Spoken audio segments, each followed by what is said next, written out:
Welcome to another day in the Matrix. This is Red Pill Podcast 174. I hope you're all having an amazing weekend out there, and we have a lot to cover in today's podcast. So we're just going to jump straight into things, but just to kick things off and let you know, no, I did not watch the opening ceremony of the Paris Olympics.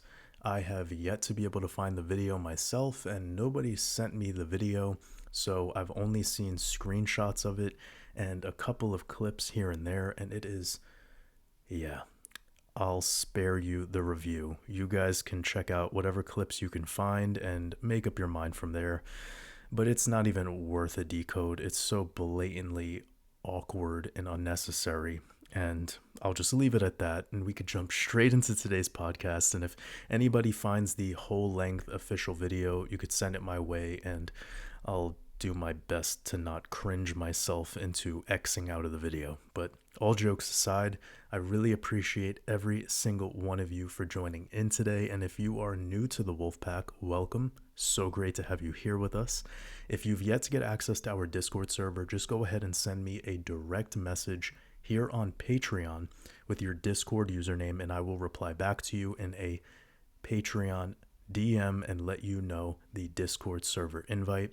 Please do not comment below in this video or email me with your Discord details. I won't be able to help you out that way. The only way that I could onboard you into our Discord server is if you reach out to me directly here via Patreon direct message, and I'll be helping you out as soon as possible. Also, we are doing amazing with our altcoin voting system. Just a quick reminder for those that are newer here, just joined over the past couple weeks. We do a every 2.5 month to 3 month special here called the What I'm Investing in special, where I cover about 20 different altcoins that I'm personally invested in. And I've been, I believe, at part 5 almost of this series, and I'm going to continue to probably do it for the remainder of this bull run, or until we really get to like the true profit taking stage, which we're not in yet. But just to let you know, you can look up that list of coins, and in that list, there's no need to vote on those particular coins in the weeks in between leading up to the next What I'm Investing in special, which, by the way, is every 2.5 to 3 months, unless there's something really important to cover in the short term. And then, of course, I will release one earlier than scheduled, as you would expect. But that would cover a lot of projects that we typically see being voted on. And outside of that, if you can please use the search function, this way you can find out the last time I covered any altcoin here in this Red Pill podcast series, which we're at 170 episodes. So you could imagine we've done quite a bit of altcoins covered throughout the years. Year 3 now, and we do about 3 to 4 different altcoins every podcast. So you do the math, it's a lot, and the odds are we've covered them before, but there's always new projects coming out, and of course there's projects we miss. It's ideal that we cover stuff that we've never looked at before, but if we do want to recap a project that we've looked into in the past, just give it about 2 to 3 months in between the last time I covered it in a Red Pill podcast, and that's really helpful. It just keeps the voting system a lot more fresh, and hope that helps clear some frequently asked questions about that. Also, I promised last week that we would be getting into the S&P 500 analysis to do a recap of our Year of the Dragon analysis that we've been doing now for pretty much the past 8 months, I believe. And then we'll be covering SUI, ArcBlock, Orchid, and Axelar. So I actually do think I'm going to be looking at a couple projects today that I've never looked at before. It's going to be a really exciting podcast. I appreciate you all for joining today. And now let's get straight into things. So yesterday, Bitcoin had a little tick up to about 69K during the last day of the 2024 Bitcoin conference in Nashville, Tennessee. And I'd assume a majority of that volatility kicked in during Donald Trump's speech. So I myself did not watch this. I didn't tune into it. Same thing with the Paris Olympics opening ceremony. I've just been really protecting my prana lately, trying to be out in Mother Nature, just letting whatever's going on in the world stage unfold as it is. It's been too much going on, as you all know. I have worked personally extremely hard creating this decoding mastermind, and then the recent installment of the crypto decoding blueprint. That took up a lot of my energy for months. So this July, I've been really trying to just re-center myself, focus on the priority projects, and not get too sucked into the vortex of what's going on in the world stage. And I already assumed July would be packed with events because of everything we decoded before we even made the Year of the Dragon decoded back in the beginning of February of this year. And now, in just this month alone, we've had so many controversial, polarizing things on the world stage. Notably, what happened last week or a couple weeks ago, excuse me, with the Donald Trump assassination attempt, and plenty of new war developments. And now we have this Paris Summer Olympics opening ceremony. It's causing a lot of drama. And well, I think that this is the time out of all times, especially if you're on a hemisphere that has the summertime. Sorry, Australia, New Zealand, we love you, Aussie Wolves. I know you guys are going through your winter right now, and that's awesome too. Everyone needs balance, but when you have that sunshine and these longer days, and you're just getting more time outside, optimize it and really utilize it. Is my words of wisdom, and I know you guys know this, but it's around this time of year anyways that we see a lot of drama, a lot of stuff going on, and to me it's not worth it, and it was never worth it. And I believe that's one of the special things about this community here is, although we are in the know and we are illumined to what's going on in the world stage, the being able to decode it so far in advance, to anticipate it, has allowed me, and I'll speak for myself, to be much calmer about what happens as it happens, and have a plan for whatever happens. So if there was to be something very volatile and dramatic going on, I will know how to respond to it, whilst the masses, the majority, would just be reacting to it. And now that we have X.com and all of this social media stuff really becoming like a limb of the human body, in a way, it's like a necessary organ to most people. It's just a way of spreading the information too rapidly, too dramatically, too much sensationalism, and that's just too much attention being drawn into it. And in some ways, I lightly apologize for last week being so political. It wasn't about that. I didn't want it to really be too much about the Trump thing, but there was code in it, and as long as we have code, it's like bees landing on the flowers to pollinate and make the honey, right? So that's how we're looking at it. We're not dramatic or sensationalizing things, and we're not trying to stretch out to make it work in a way that works for us. It's just about being calm and utilizing the code, utilizing the skills, and then applying it to whatever you're passionate about. And one of the things here that we're trying to master is finance, and that's really something special in a lot of ways for where the world's headed with hyperinflation and this you'll own nothing and be happy thing, and how X.com is effectively going to become the USA's WeChat, or I guess the globe's WeChat in some capacity.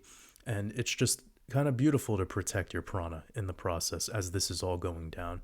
It was never something that you needed to give your life force to anyways. And there's always a way to alchemize it, to create an opportunity out of what seems to be something that's sucking a lot of people's attention away. But anyways, words of wisdom aside, we did have all of this stuff that went on over the weekend with the Bitcoin conference and everything, and the traditional markets were closed. It's just a typical narrative-driven, isolated event, and we'll have to wait and see how the traditional markets open up this week.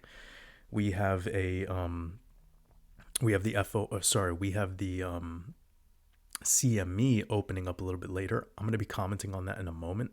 We also have the Dow Jones, and we have precious metals opening up, Forex opening up a little bit later today. So as we're going into the weekly close for the crypto market, we know things could pick up in volatility, but we'll just have to wait and see how the traditional markets open up, especially with something I was going to mention a moment ago, which is the upcoming Federal Reserve Board's FOMC meeting on Wednesday. So this upcoming Wednesday into our monthly close is going to be huge, right, with this FOMC meeting. Now, Since we've had Bitcoin make it up into the 69 region, it's come back into the 67 territory as we're filming. And if we peek over at this Bitcoin CME chart, which we just referenced a moment ago, you'll see that we have a couple gaps to the downside that are within reach. One of them being right here between 65,800 and 66,300 on the hour chart. It would be apparent. And we, of course, have a much bigger gap to the downside, right, between 58,700 and 60,800. And we've mentioned this a couple weeks ago. This puts Bitcoin in a precarious position because that's about a 15% drop from here to filling the lower end of this gap. And we know that a correction in August is not weird. We've had many videos, podcasts, even live streams where I've talked about this August month having a flash correction, I should call it.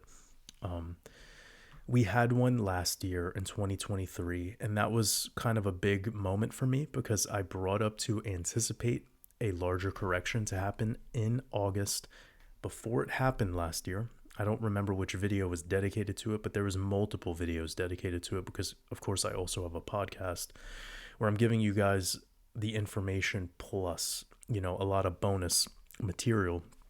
And in this longer form, it's a lot easier to fill in with so many more details naturally.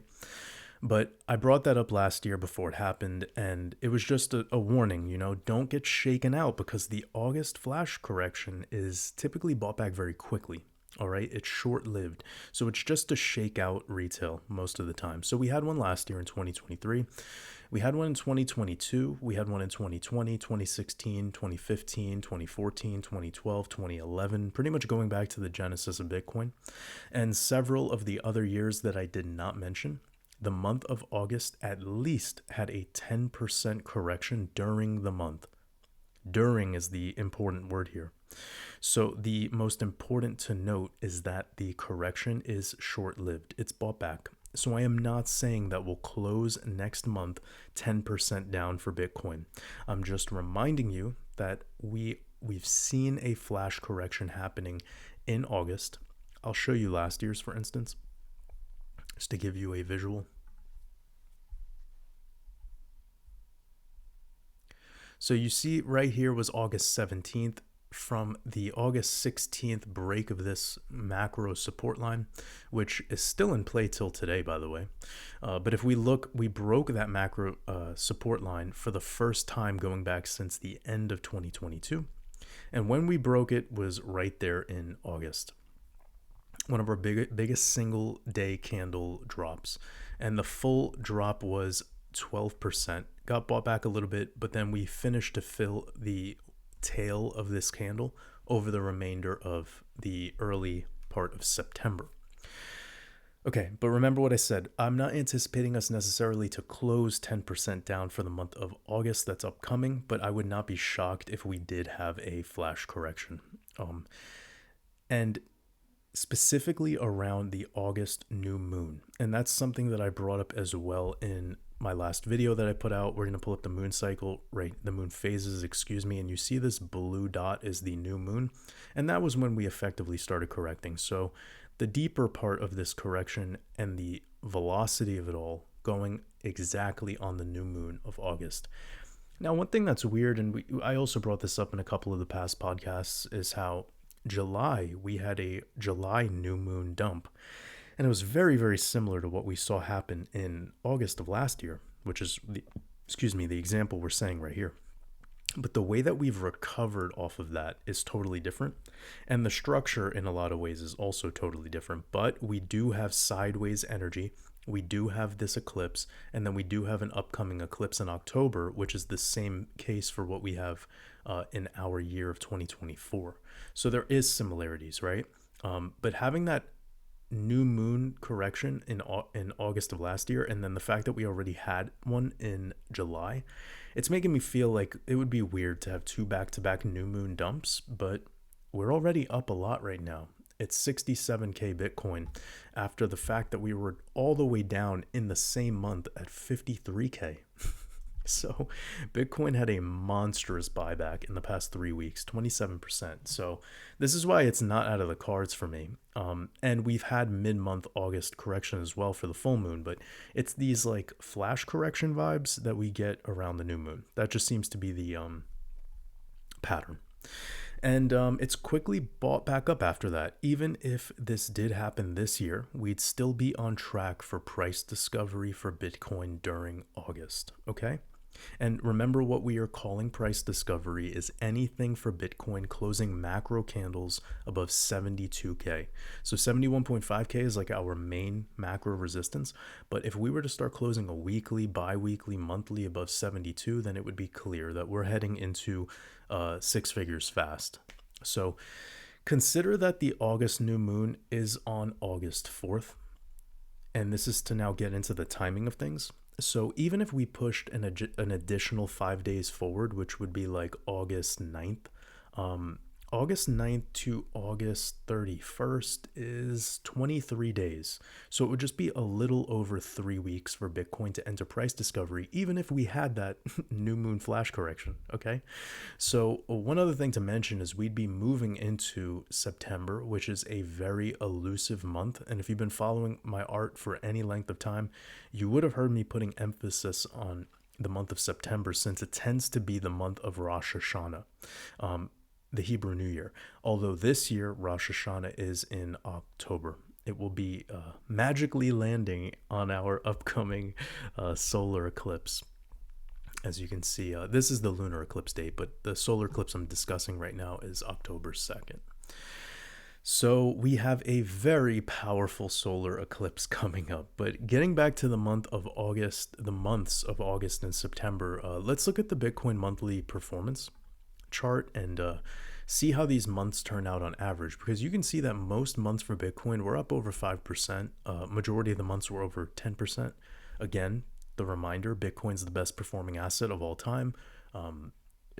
It's not a debate anymore. The fact that it broke all-time highs recently, even slightly before the halving, is proof of its performance in comparison to all the other altcoins, blah, blah, blah. You guys know the story. So when we're seeing August be the only flat month, and now last August, let me see really quickly if I can give you guys the performance. Turn off all the noise.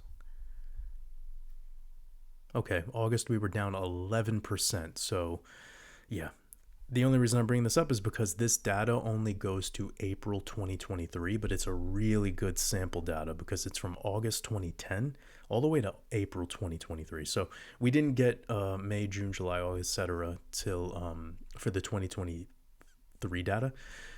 This would bring the August average even a little bit more down, like minus 0.7%. So let's just call it flat still, right? Because Bitcoin having a 1% move is like nothing compared to other assets.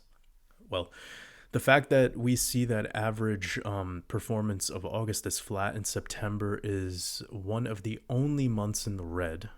This is why I call it elusive, because as you know, Bitcoin goes into bull runs, and we've had very bullish September months, but Septembers do have pullbacks too. Also, I know sometimes when I talk about pullbacks, you guys are like exhausted, right? Trust me, I am too. Like, we talk about both directions here at WatersAbove. We're not permabulls. We're not always bearish. We have to be in reality, all right? And in February of this year, I was in reality. Even though we went pretty high, I was telling you we don't want to go too much more too quick, because it's going to be the end of the bull run, and that the gift of gifts would be us going sideways through the next halving and making it into effectively Q3 into Q4 of 2024, and that would be a much healthier bull run. And that's what happened.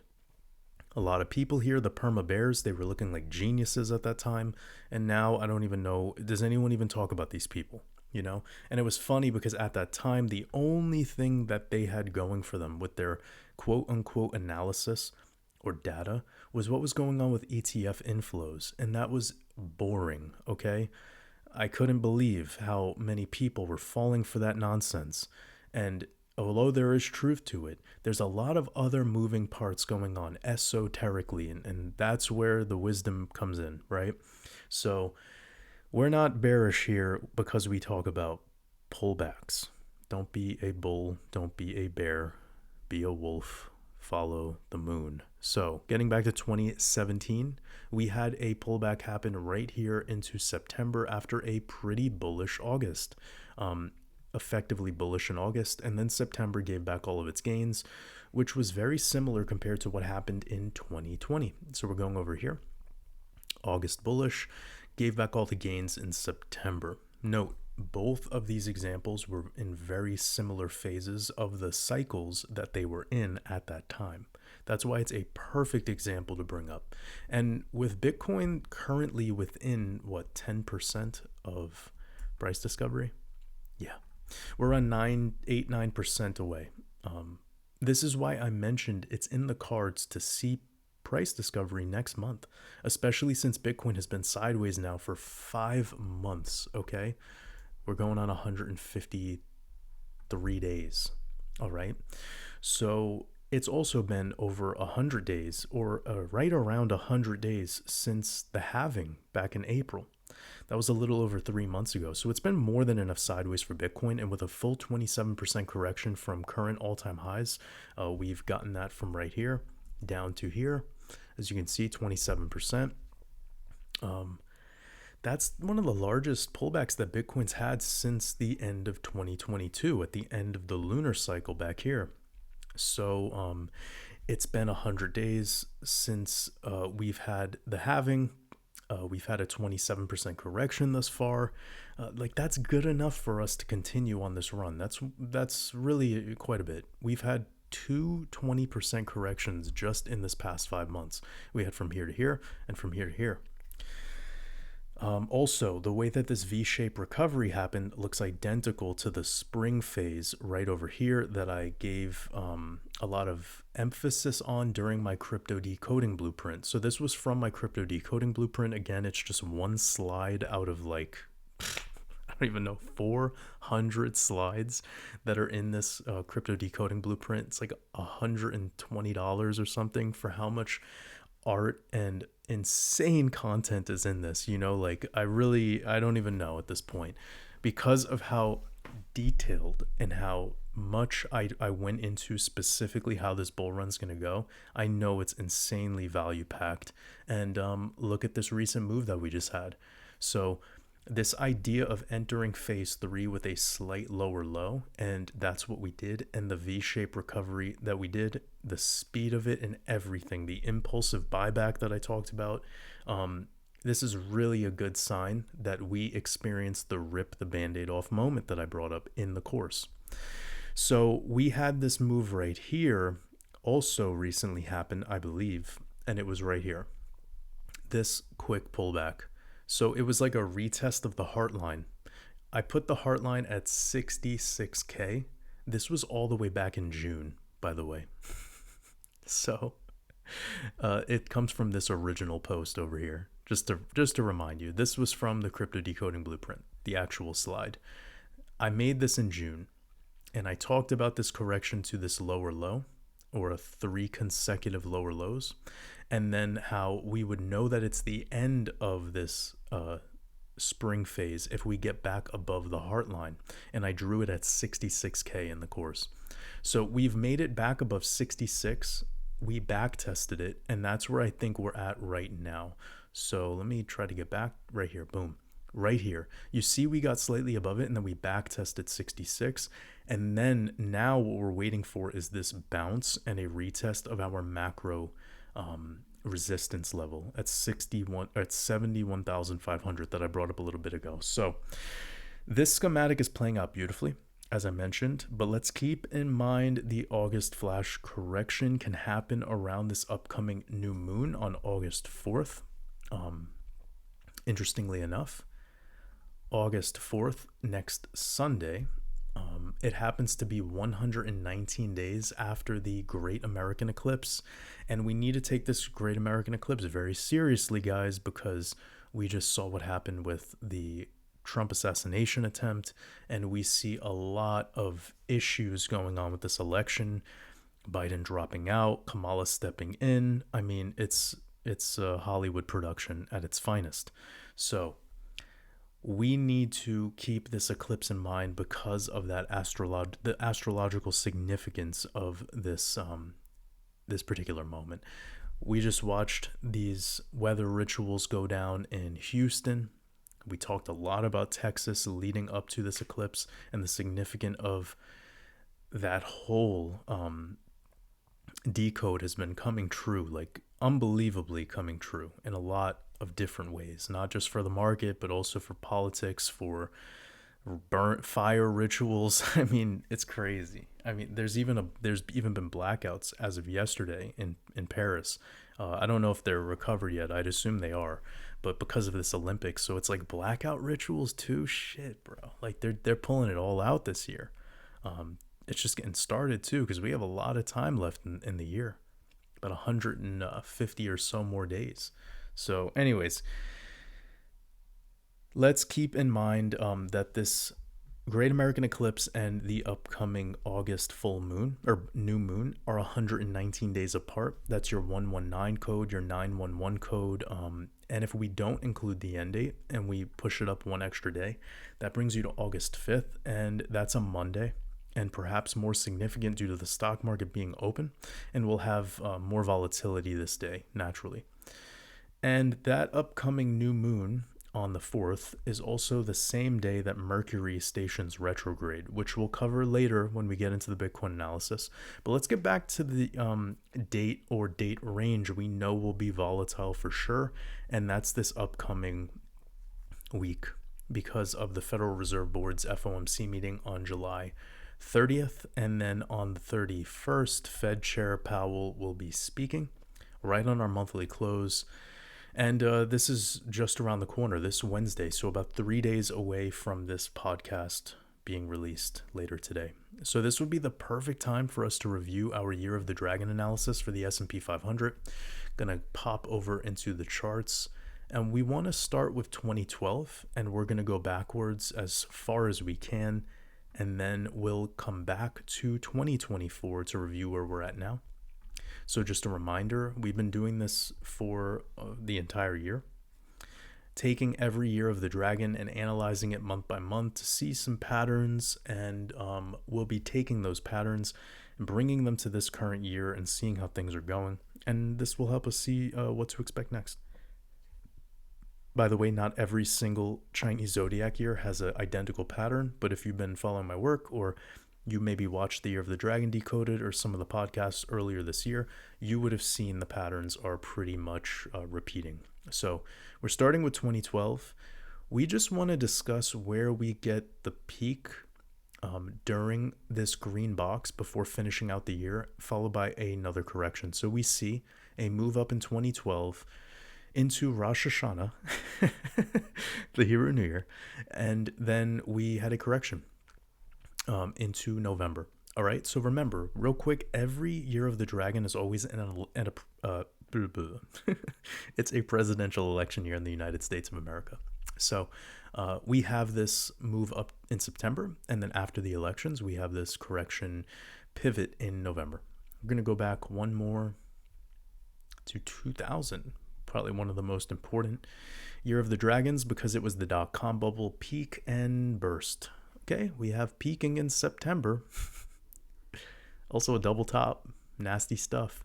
And then correcting into pretty much the rest of the year. And this was a very important moment because it was a Shemitah year. So speaking of Rosh Hashanah before the Hebrew New Year, we have a 7-year cycle practiced in Judaism, and this has been something that I've even been paying attention to more than ever because of getting into the markets. Pretty fascinating, and it's amazing. I have even had rabbi and people that have reached out to me that are like, dude, how do you know about this? Like, and I'm just like, who? Follow the money, bro. Follow who owns everything in this world, man. Okay, I can't go that right. I can't say that right now, but yeah, that's what it is. You know, regular Jewish people are harmless. They're fine, harmless. It's not that. I'm talking about Zionism, all right? And that's the calendar. The Hebrew calendar is the calendar that runs the markets. And a lot of the big events that have happened over the past, let's just say since the late 1800s, which we can prove with some evidence. The stuff before that, it's kind of tough. Like stuff before 1860, it starts to get a little murky.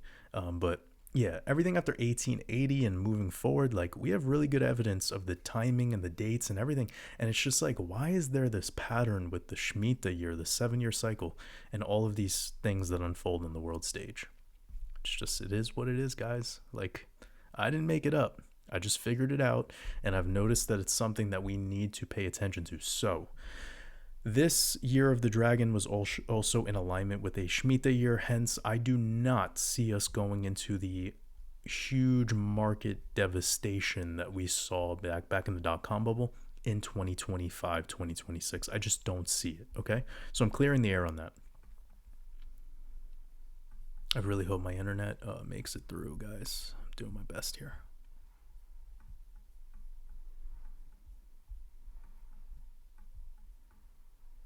All right, green box, we have 1988, year of the dragon. We move up into October. Okay, cool. So we made it up into October. I would love to go back there and see if there was a solar eclipse maybe.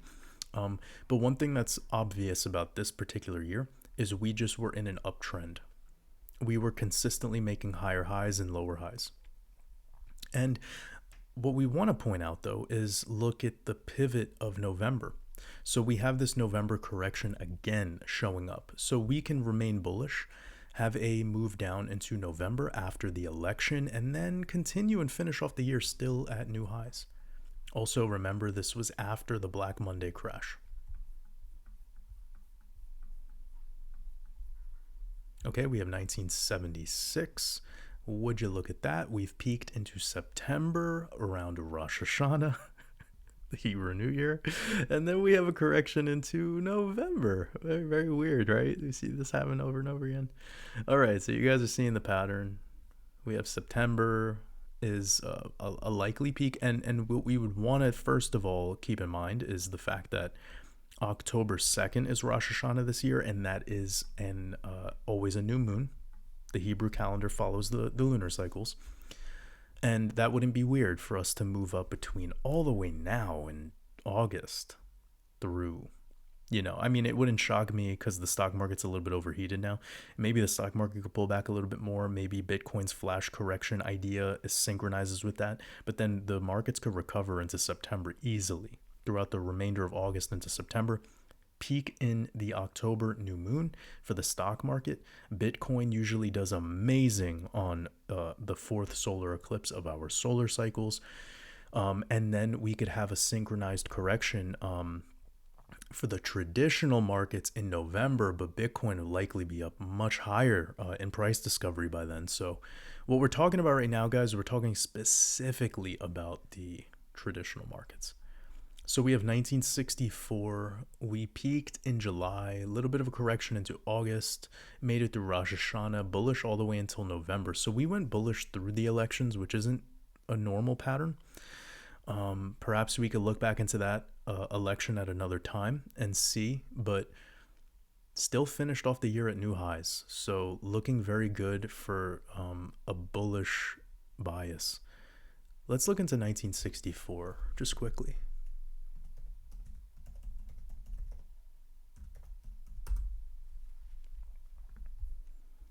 Lyndon B. Johnson. Oh, this was right after the Kennedy assassination. Oh, Jesus. Why didn't I remember that immediately? Your boy has like a million things on his mind. 36th president becoming president in 1963, 6336 666. Gotta love it. Okay, Lyndon Johnson. When was he born? He named his kid Lucy. Lucifer. Ladybird. Are we going to find a picture of him dressed up like a girl too? Remember that with FDR? FDR was a Zionist, by the way. You want to know how Zionism infiltrated the White House? You look into FDR. 1908. All right.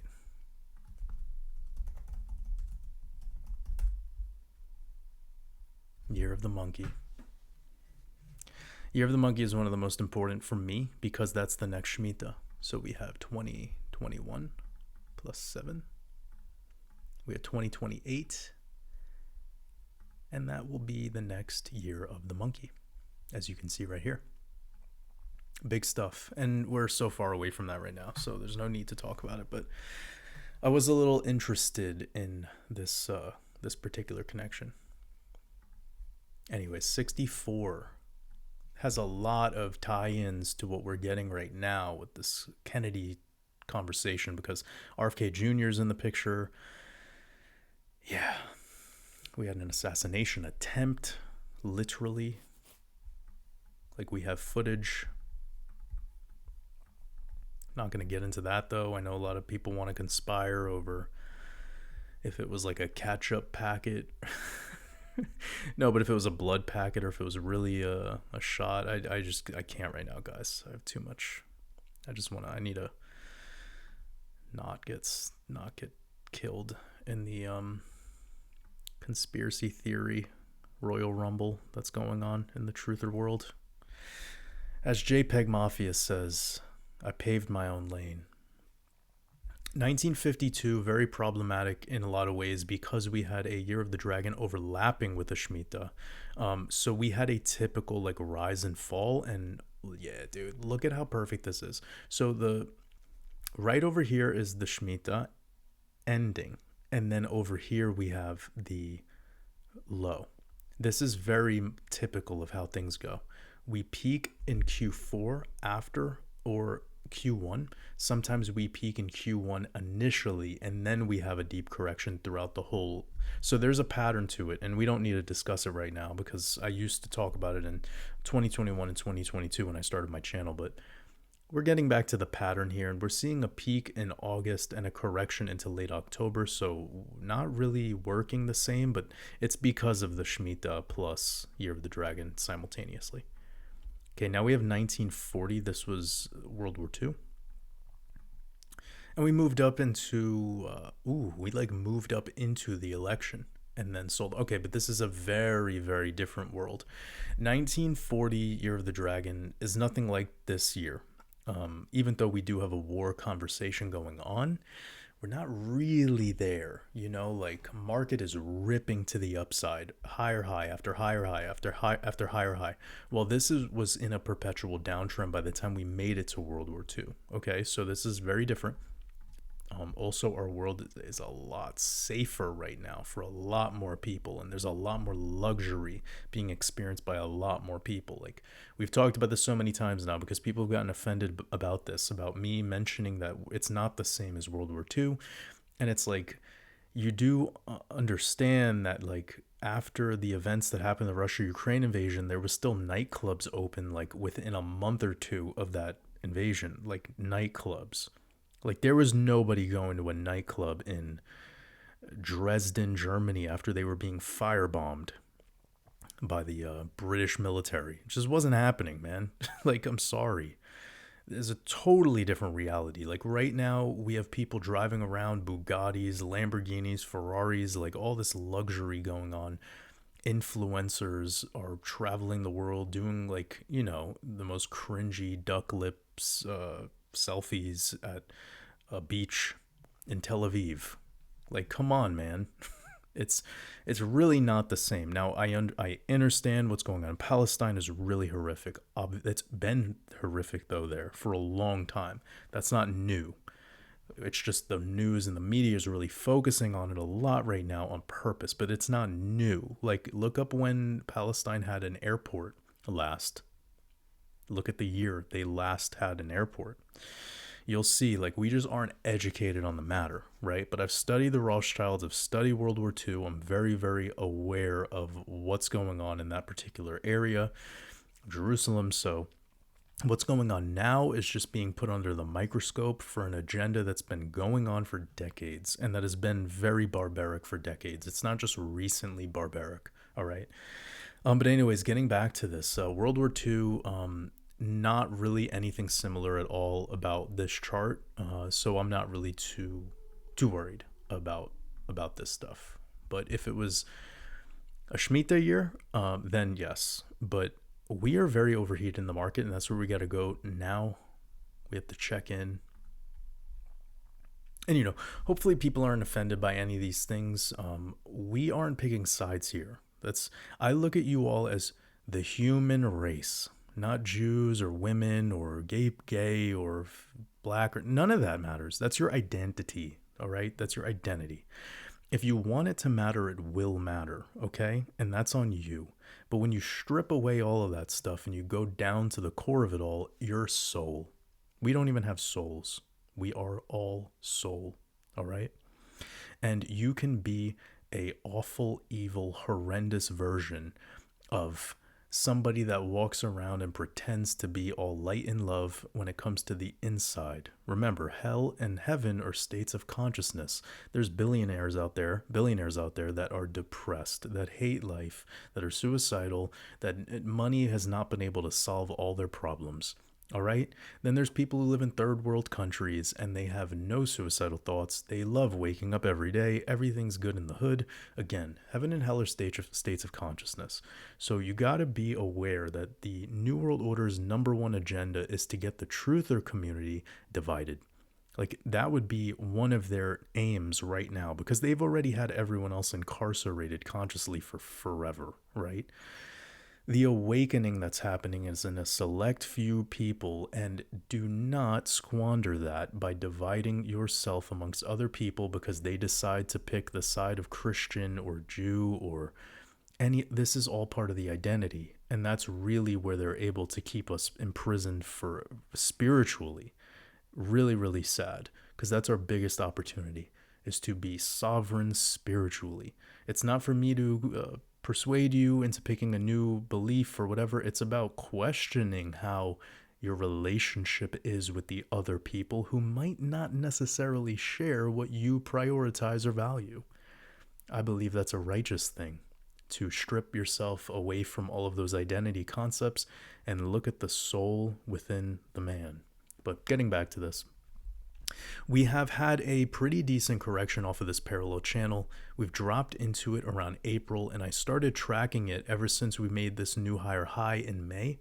Very awkward how we just broke out into price discovery and continued up then, with no real substantial pullback. But what we did see during April is retesting where we kicked off the year of the dragon, which is a typical thing we see before continuation. So this wasn't weird, but the speed of which we went higher and how quickly we recovered off of all of it was a little weird. Especially at this time, we were hearing a lot of stuff about big investors on the world stage de-risking, like selling off a lot of positions. I didn't really keep track too much of like how they repositioned it all, and I also simultaneously heard of a couple billionaires out there like making bunkers, and I'm like, what the fuck, like they're cashing out and making bunkers.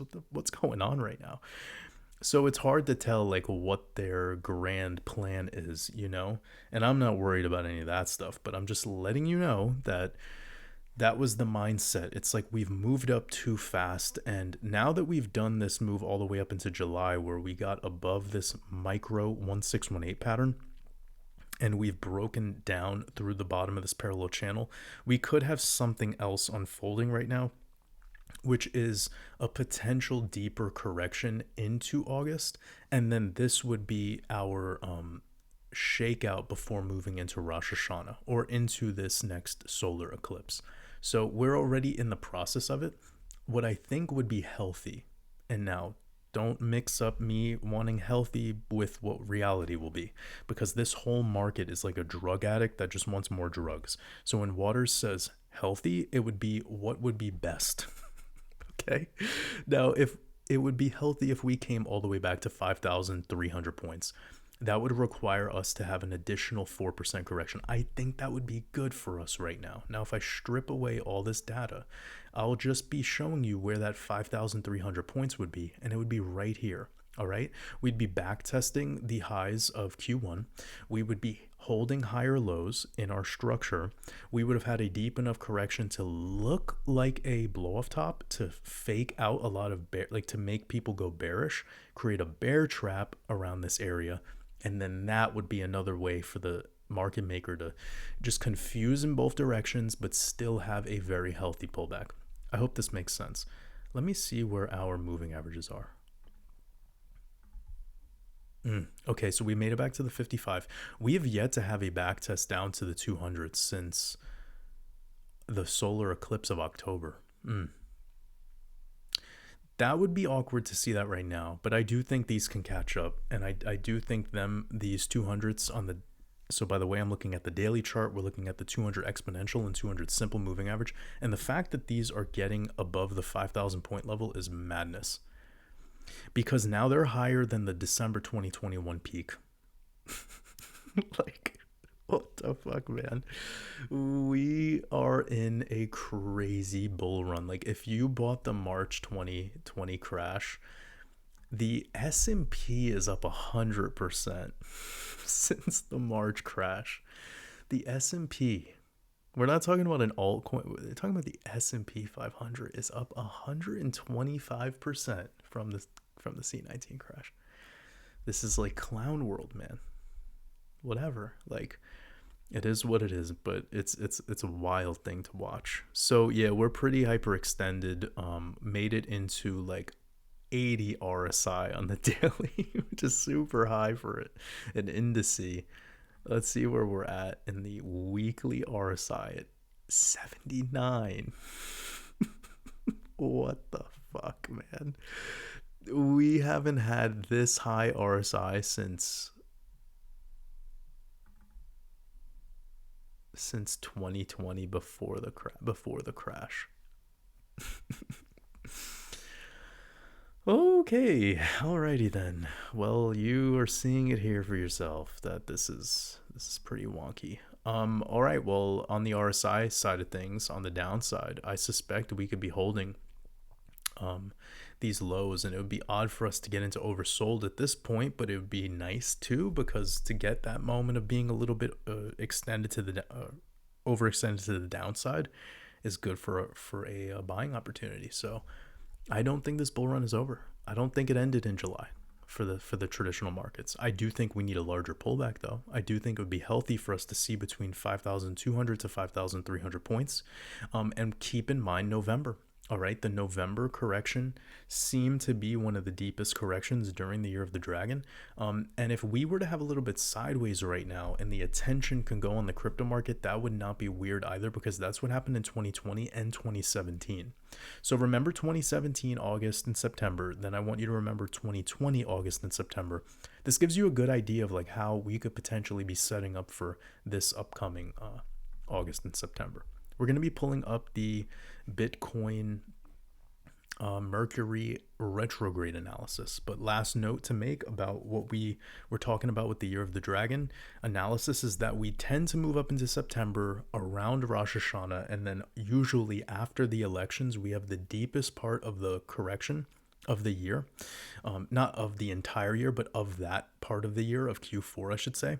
And then we pivot out of that and typically head higher into the end of the year, like that Christmas rally that a lot of people expect. That would not be weird for us either. And to be finishing off the year of the dragon in January 2025 higher than where we just were in July. So keep that in mind. I do believe we will be finishing off 2020 January 2025 higher than where we were just recently in July, meaning I still think there's more juice in the fruit. A little bit of buyback right now as I'm recording, Bitcoin looking strong.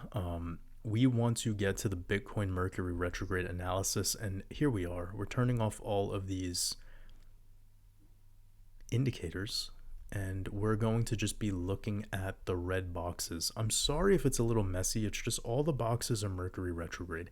Now, one of the things we tend to see with Mercury retrograde is we top out before it happens, and we get some volatility during it, and then in the middle we peak, and then we've seen some pretty nice bull traps that happen in the middle of Mercury retrograde, and we've timed this in the past. So let me show you how we timed it. We have over here about day 7, we are bullish, then we have a little bit of a flat and a correction.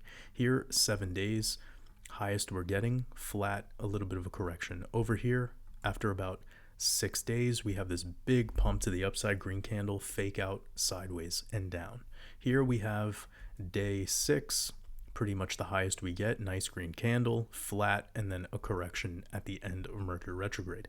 Over here, we went up the entire time, so that's an anomaly. Over here, we have the highest we went was about day 6 on this peak, and then this was a flash correction. Look at what month it happened in, September. Flat down, all right? Here, still even the same case, if we wanted to be fair, about day 5, we're up, sideways the whole time.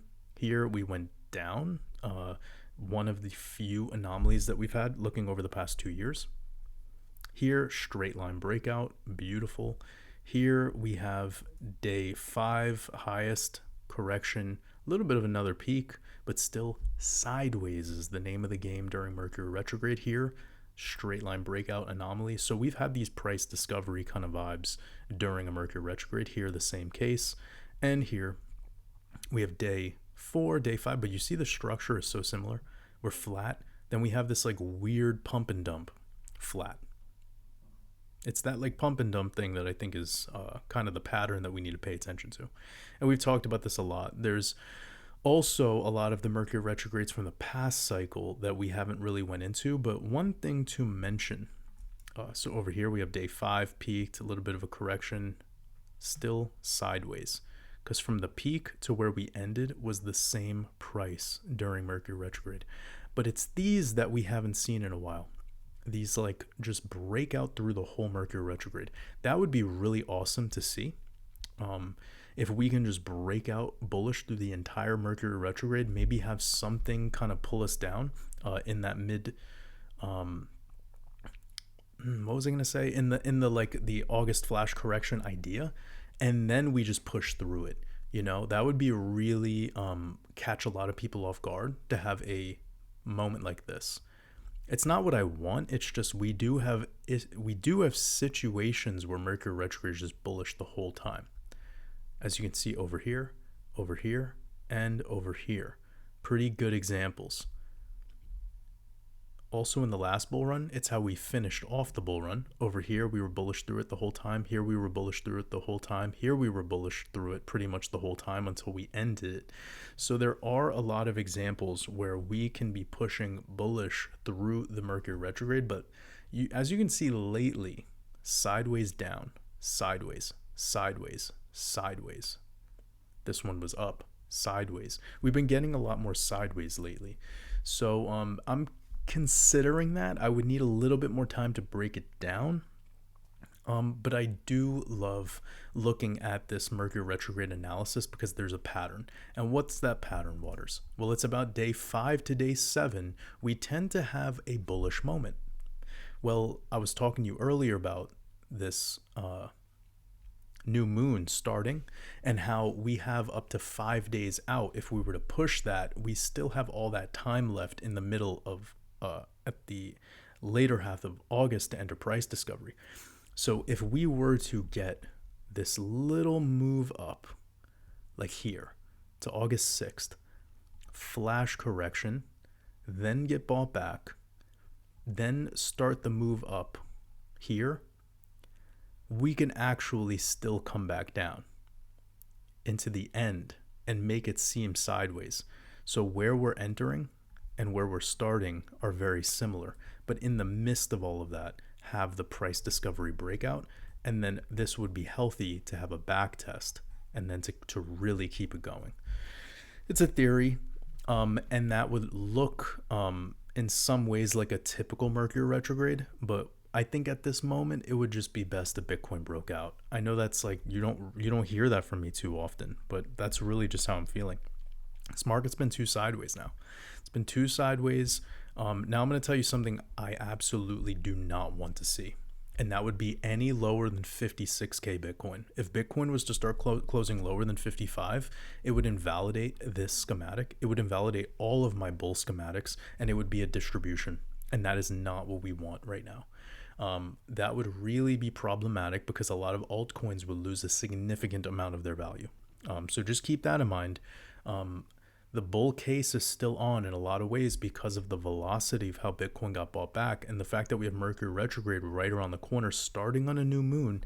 It's convincing, effectively making August one of those few months where we could have a little bit of bullish, even if September turns out to be the month where we give back the gains like we had in 2017 and 2020. All right.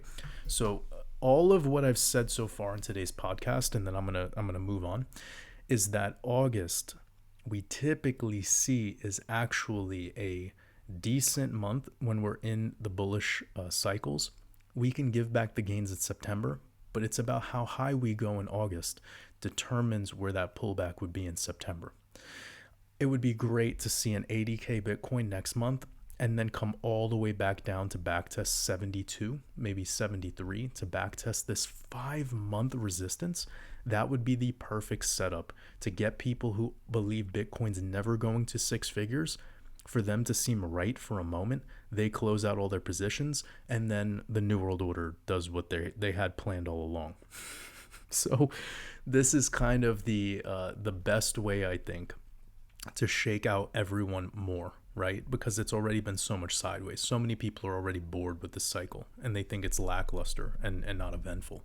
So that would be the best thing to happen right now, I think.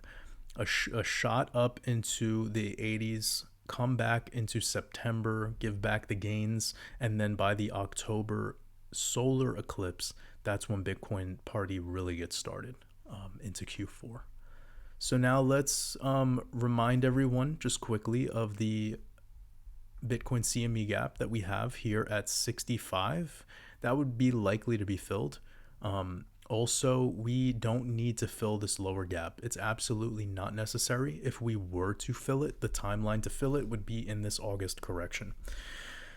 We see that the beginning of Mercury retrogrades do tend to be pretty bearish. So if that was the case of us to fill it sooner than later, that'd be great, but I'm just letting you know it does not need to get filled. This one, on the other hand, it's pretty likely to get filled because it's a tight gap and it's within a, throwing distance of where Bitcoin's actively trading. So we're going to quickly look at Ethereum. Ethereum had the ETF get launched, and as expected, we had a correction after, just like we had with Bitcoin. This is very classic.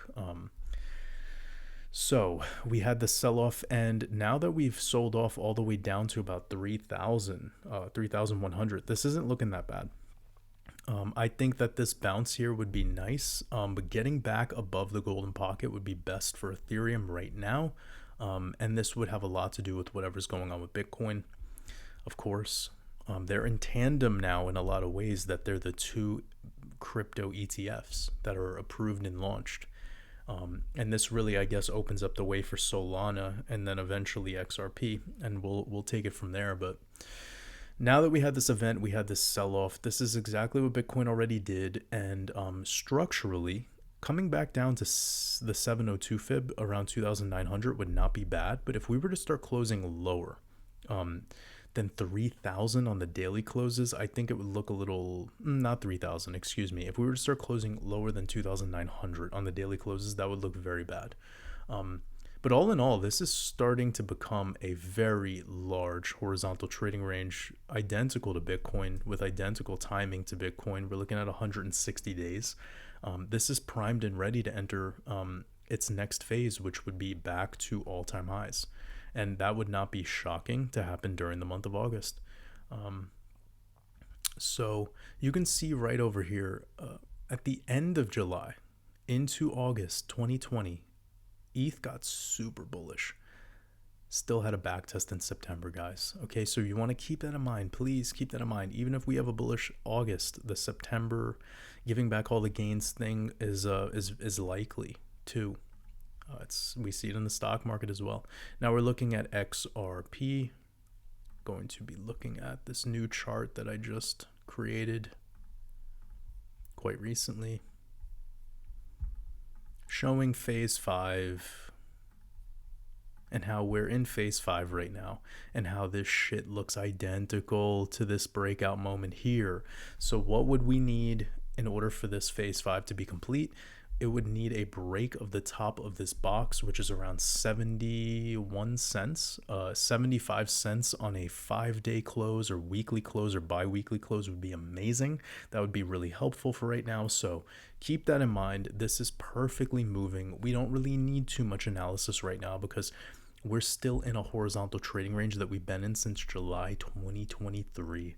All right, so now it's just letting this chart play out and seeing how it responds to Bitcoin getting back to 72K. Of course, right now, Bitcoin's at 67.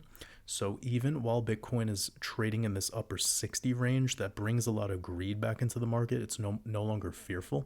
And with the recent shakeout that XRP has had coming all the way down to like 39 cents, this has squeezed so many people. So it's likely that the 70 cent level will be happening very, very soon, perhaps in first couple weeks of August.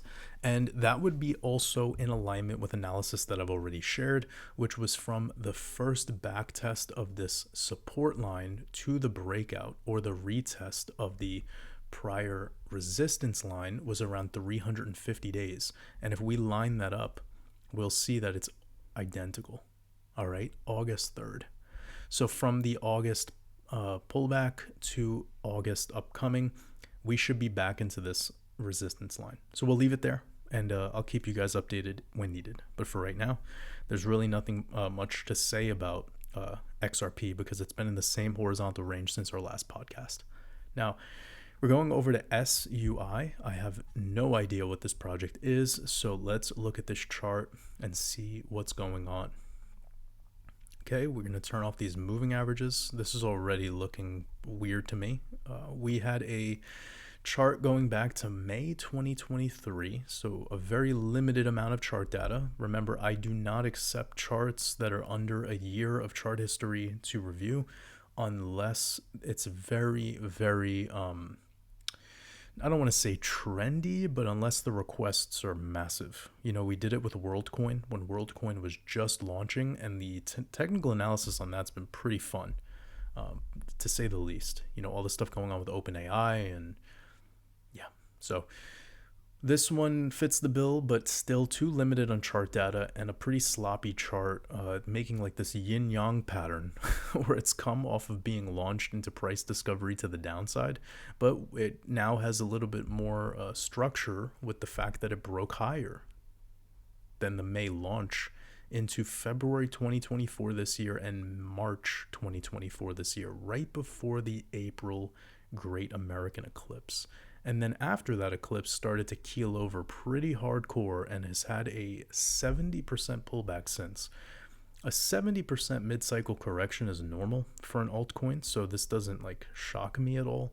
But one thing that's a little bit difficult is to pull a fib with any of what's going on right now because the chart history is too limited. So I'm going to go ahead and just pull a brand new fib off of this current swing high to swing low from left to right. We're going to double click this and make sure this setting is turned off. Okay, so we need to clear $1 to get back above this 236. Good to know. And that should make sense anyways because this was your support that it was trying to hold for about 2 months before it slid down another leg lower. And this is one of your most important levels, this 57-cent level. So I'm going to mark that on the chart. We can see the first deep correction, a little bit of a bounce there, coming back to it, playing around in this area, and then this was your selling climax. This was like as deep as it got, gravitating back to it, back testing it a ton before entering this bullish phase, then coming right back to it. So one of your most important levels for this chart is this 57 cents, and then right here.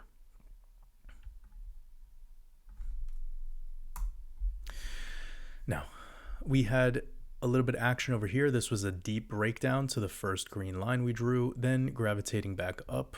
As we came back to it, it's clear that it was a very important price level. Almost 2.5 months, we've broken below it after not being able to hold that support. coming back to the same green trend line. So we have this parallel channel in the center effectively. I'm going to draw that out now.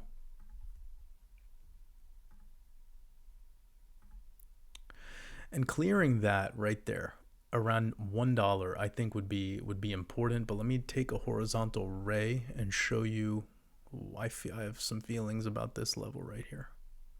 Again, we're working with very limited chart data right now, so we're doing the best we can with nothing. And that's your 382 fib. So what I teach is you have your swing high to swing low would be your buying climax to your selling climax. And then if you can break above the 382, that would be called your automatic rally. So this is perfect. You didn't even need fibs, and you could have already seen some of the key levels to consider here.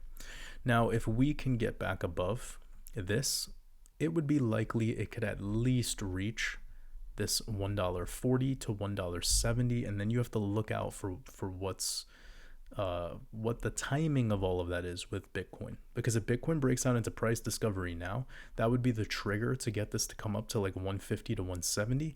And then if Bitcoin was to have that give back all its gains moment in September, then this thing would definitely correct back here too.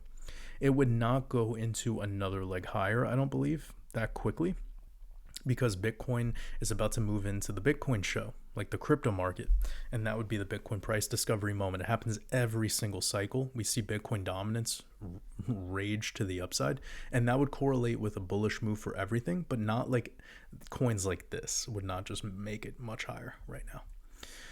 And yeah, this was following the coattails of Bitcoin moving up bullishly anyways after the Bitcoin ETF approval, etc. So yeah, I hope you guys enjoy that. This was a very experimental technical analysis because I'm so limited on chart data, but I think it gives you some good things to keep in mind. Now, this move right here would be about 100% or so I wouldn't even play it personally. It's just too little and too speculative, and I myself would not really get involved in a project like this. But it's fun, and maybe in 3 months or so we'll check back in and see how things go. Now we're looking at arc block. Okay. Whoa. Very cool. Let me look at a 3-day or 5-day. Let's see what the fuck is going. Wow. So we had a horizontal trading range here that was going on since 2018. And then now it breaks out? Weird. Just to give you guys some context, Bitcoin was back here. Let's just say this launched with Bitcoin. Bitcoin's peak was like 19,700 in December. Let me remind myself. December 2017. Okay. Then the bear market came into the Q4 of 2018. So this thing, it just either launched at the wrong time or I'm missing some chart history, but it doesn't really matter. Like, that doesn't matter. What does matter is the fact that this was when Bitcoin was at 69,000 or 66,000, and this project was down. Like, what the hell is going on here? So this thing stayed sideways in a bear market all the way until the October solar eclipse, and then it just went ballistic and broke out in a straight line, 6,000%. Okay, so this is very overheated, and this might be the end of this. It really needs to hold the 888 fib. If that can't hold, this will slide back into this zone because there's no trading history built here at all. Okay, it's all here at the 0.5 fib. You'll see. I'll draw a ray. Touch, touch, touch, touch, rejection. We got here initially for a moment, but like, look at how long this has been below this. 1,600 days. For 2,000 days, the only time we were above this level of 30 cents was when it launched, and for this quick like AR Christmas tree top sort of deal, which is like what, 3 weeks? So out of 2,000 days, only 1 month it has been above that level. And then when it got above that level recently, it blasted through it, because you want to think of it like a shaking soda bottle, right? It just builds and builds and builds, and you open up the cap and it just explodes. And that's what it did. It was coiling up in this range for 2000 days and then it finally went off. But like, if you blast through all these levels and you don't build any support, that means if something was to happen with this company, with this technology, with some founder in it or some scandal, or if there was some deeper correction in the altcoin market as a whole, this will have a nasty correction, most likely back into at least a minimum of the support zone of 47 cents.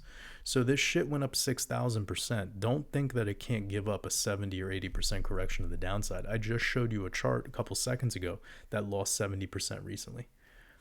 So yeah, this is not a cool way to break out, because a lot of the time it's not something you can manage too easily. But hey, if you had this thing and you were buying it at 9 cents, 8 cents, 7 cents, and you got all the way up to fucking $4, this thing outperformed XRP. Like, by price. Think about it, right? XRP is at 60 cents right now. Like, so you could have been holding all this shit down here at 10 cents and then this thing went up to $4. Imagine XRP was $4 right now. It should be, by the way, because Bitcoin's at 60. XRP was at $3 when Bitcoin was at 19K back in December 2018, 2017, right? Kind of weird. So XRP should be $4 right now, minimum, easily. And this thing broke out and completed that move mad quick. So and that's a bullish thing to say for XRP too in that case, because that means XRP could move to $4 real quick too. Why not? This thing could do it. Yeah, man. So I'm not the guy to be telling you what to do with your investments, but if you're in this project, like, consider de-risking, man. Because if you were building up all below this 236 territory, which is where I teach everyone to build up a majority of your positions, then you won. You had a good play. Take your win and keep it moving and stop getting greedy. You already made 2,500% in the fucking middle of a bull run, not the end, the middle. Please take this stuff seriously, because a lot of people don't want to de-risk at all, and then it keels over so much. We've seen this happen. I mean, look at what happened with Solana. Or no. Actually, yes, Solana is a good example, because we talked about this in 2022. I said expect every altcoin to at least lose 95% of their gains. Well, look at Solana from the top. It lost 97%. Like, I didn't make that shit up, but I wanted to say Terra Luna. And I'm not trying to be provocative right now. It is what it is. This is altcoin mania. So please, I hope if you were in this that you took advantage of, and it's hard to determine the next upside targets, because usually with stuff like this, it's based in gematria, which requires decoding, or it's based in something that has to do with like something super simple, like a psychological level, like $10 would make a lot of sense. But you do have the technical 1618 up here at 15. Let me turn this off and show you where the 4236 is, somewhere around 7. So like, that wouldn't be weird for me if this thing could make it up one impulse higher to around 7. If it can make it to 10, that would be really a lot. And it all the way up to 15, I think, would synchronize with like the absolute end of the altcoin season. All right. And that's another 700% move from here. So that's not convincing for me. I wouldn't buy something that's in price discovery to the upside unless it's completed a cycle.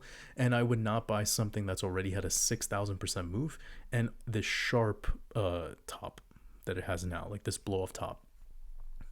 And just to bank on it maybe going back to 7, or in an extreme situation going to 15, which is only 700%. Whilst I could put my money in a lot of other altcoins that have 1,000, 2,000% moves just to get back to their all-time highs, which was the case for this. Look, to get back to its all-time high, it was 2,600%.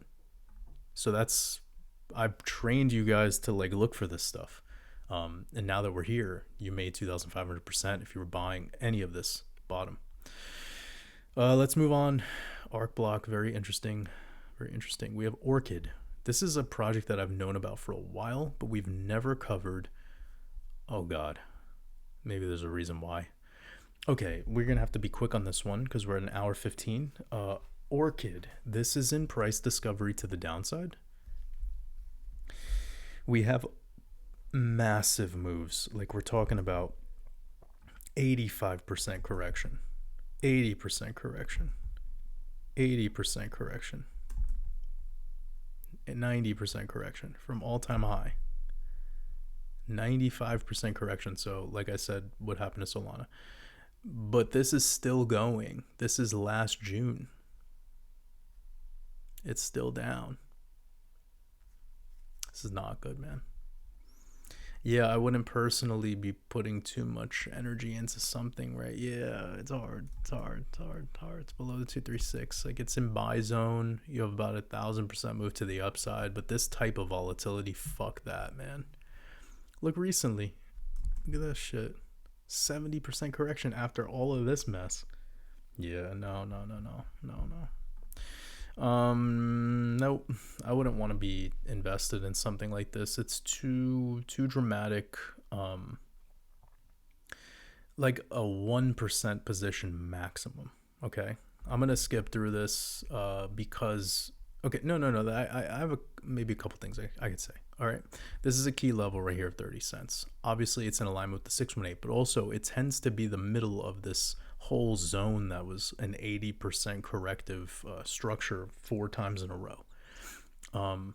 And $1 would be a psychological level that it got to that it was rejected off of, it looks like twice. So that $1, if we could clear that, we're obviously aware we're in price discovery. The issue here is that we've broken down below this 20-cent level and have been trading below it since April of 2022. And we're here like over 2 years later. That makes it look very weak. You understand? That's why I'm not really interested. It's just too weak.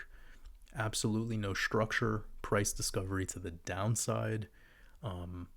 And it got rejected off this 382. So this would be your automatic rally. This would effectively be like a spring, and then the next move you would anticipate a what's called an SOS, a sign of strength, but it requires you to break above the 382. So until we could clear 16 cents on like a weekly close, this is in a very precarious zone and in a buy zone for sure, but it's not a buyable project.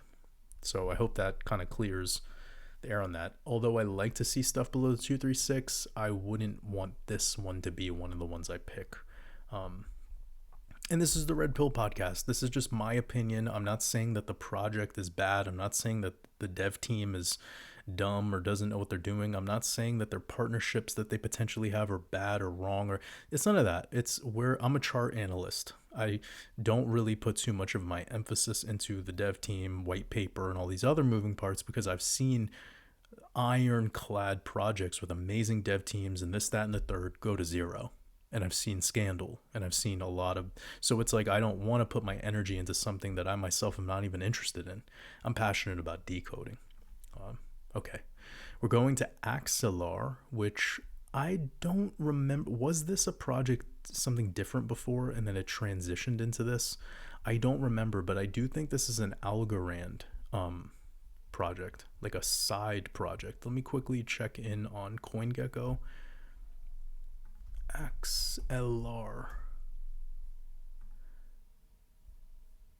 It's ranked 144. Nice. Okay, so it's low market cap stuff, but not insanely low market cap.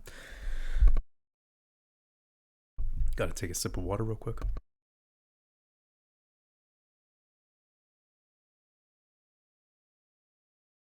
Yeah, and the reason I say this is because we have almost 15,000 altcoins across 1,100 exchanges, so this is 140th, 144th. It's not that bad, but look at this move. Holy moly. Off of the solar eclipse of October, got about a 700% move to the downside, and then a 80% correction. What the hell? Yeah, not impressed. This is a middle finger candle. Middle finger structure. Yeah, this is rough. Very speculative, clearly noticeable in the charts. Let me see if this completed a reverse fib pull at the 1.6. Oh, dude, you guys gotta love me for this stuff, right? Like teaching the way to reverse fib pull when we're in a log scale on a log chart with the 1618 on the downside is one of the coolest tricks. Okay, so I'll teach you it again This is something we've talked about all of 2022, 2023, but I'm just drawing a line here so you can see why I decided to pull the fib there. And it's because of all these touch points at the bottom. All right, we could have identified this a little bit earlier by looking at this pivot to this pivot, because this was your extreme in the data, this was your extreme in the data. We're just pulling it in reverse, all right? And the speed of which this happened makes it convincing. Then when it came back to here, that would have really solidified that, okay, we can now draw this fib pull idea that I'm showing you. And what happens is it gives you the 1618 to the downside. And look at where this shit corrected to. Literally kissed it, all right? So this is a beautiful thing to see. Of course, you would never set your limit orders exactly at this level. You would put it a little bit higher. Like, I wouldn't even feel bad putting it 5 cents higher, right? Like, just go an additional 10 to 15% up. There's nothing wrong with it. You might never get this swipe, but you see that is the depth of that extreme in the data. That's as deep as it gets. So, you be conservative. And if you would have been more conservative, you would have had maybe 2 weeks to pull in this project at potentially the deepest correction that it'll go for the remainder of the cycle.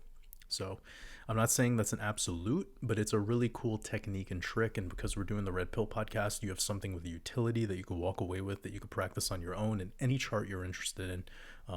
And even that alone makes this podcast very valuable for you to see that little trick and a cool way to use the fibs. But yeah, okay, so let's pull a bullish fib pull, or a bull pull. And we're going from this typical swing high to swing low, double clicking, turn this off because we have very little data we're working with. And our 236 is sitting at $1. And that also makes sense because that's the same level that this was attempting to hold as support before it dropped and swiped through all of this trading range. So yeah, you can't really anticipate what's called an automatic rally until you get above 131. And that would be the break of that level right there, which is like what this head and shoulders played out to be. You see left shoulder, head, right shoulder. I don't love to do those types of patterns when I'm looking at an altcoin like this, especially with limited data, but that is kind of how that played out.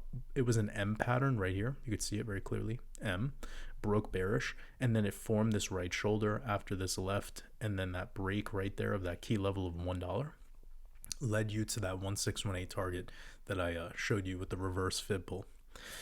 Now this $1.31 or the 382 would be when you have like your buyback bull energy recovery, but lots of room to play between here and there. So yeah, I don't love this chart. This is very sketchy. The next move though to the upside would be about $4, and off of where it's trading at now up to 4, it's pretty nice. Let me double click. And since we have this turned off, I just want to let you know that the more extreme in the data would be about $10, somewhere around the 4236 into the 4618. And then you're talking like a pretty nice move, off of where we are now up to 10, it's about 1,500%. So if this can have another crazy surge like it did over here, but in our alt season, that would not be weird for that to happen as long as this 45-cent level holds. If it cannot hold, well, then you have a different conversation. But nonetheless, next big upside target would be 4. But in the meantime, you have to think of your structure, and your structure would be heavy resistance at $1.30. So $1.30 is a big, important level for this particular project. All right. I'm going to wrap this one up here. I appreciate every single one of you. We covered a lot today. We covered the Year of the Dragon analysis in preparation for the upcoming FOMC meeting.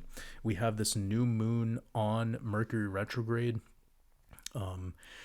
Right after this FOMC meeting, we talked about this potential flash correction that gets bought up quickly in the month of August. We have some downside CME gaps that are still in play. A lot to be considered in today's podcast, I think, but I left you with enough data to chew on. You might want to watch this a couple more times, take some notes if you haven't on the first pass. And I really hope you enjoyed today's podcast. I appreciate every single one of you. I'm wishing you all an amazing rest of your weekend in the Matrix. Much love.